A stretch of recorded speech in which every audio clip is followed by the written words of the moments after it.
holiness your sacrifice to God, and keep the vow you made to the Most High. Psalm 50 verse 14. Hey loves, welcome back to my YouTube channel. Today I'm going to be doing my friend's makeup for her birthday shoot. It's her birthday and she wanted me to just, touch up her face and make her look good, to take some nice cute pictures. So we're not doing anything major. It's just, the very basic face bits that everybody can have just to look nice.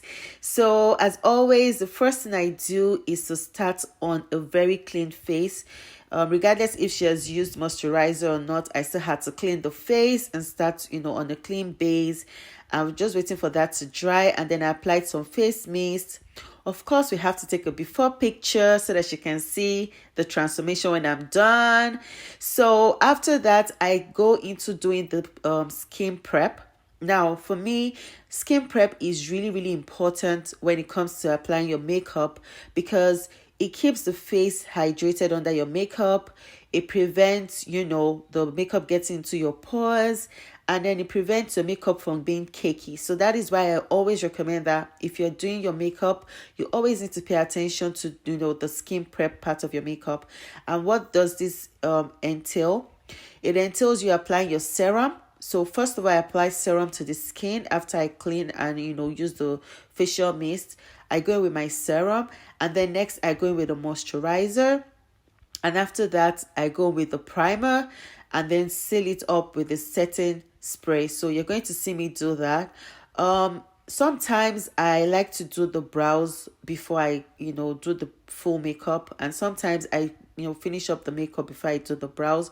But if I have to pick between both, I definitely think I love to do the brows first, because it's, it's easier and it's faster for me that way.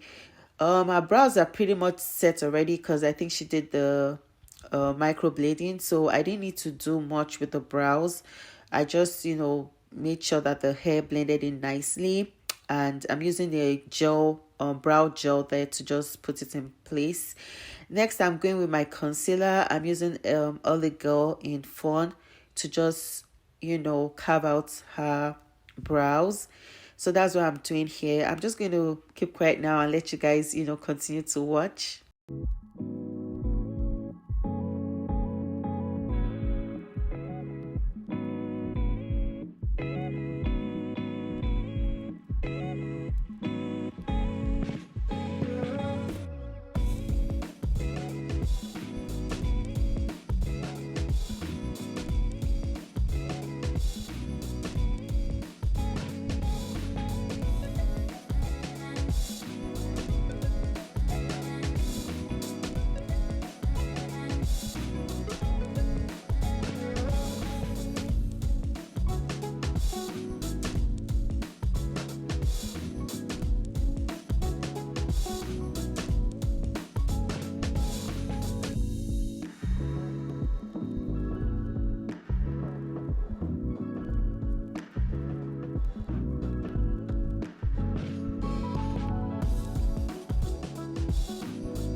Now that I'm done with the brows, the next thing I'm doing is going ahead to apply the eyeshadow. The concept I have in mind is very popping eyeshadow and very subtle lips. So that's what I'm trying to achieve right now. So just blending in as always, making sure that everything blends in nicely, and we get the perfect mix for the eyes. So you guys continue to watch.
So now that we are done with the eye makeup, we are going to proceed to, doing the face. And you can see she's excited already about the look. So what I usually do is apply a little bit of moisturizer under the eye to prevent creasing. You have to make sure this dries properly before you apply your concealer under the eye, but it actually helps to keep under the eye, hydrated. And then I go in with, the hydrating mist as well, just to keep the face hydrated. So right now we're just waiting to apply the foundation after the product dries. And I'm going ahead right now to, apply the foundation over our face. And then we're going to, blend it in, apply the concealer, the contour, and all the good stuff. So yeah, just keep watching to see the outcome.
And voila, this is the final look, guys. What do you guys think? Do rate me in the comment section below. So we went ahead and switched over to her wig and, did some touch up. And yeah, she's loving her makeup. Okay, thank you so much, guys, for watching, and see you in some other video. Don't forget to subscribe. Bye.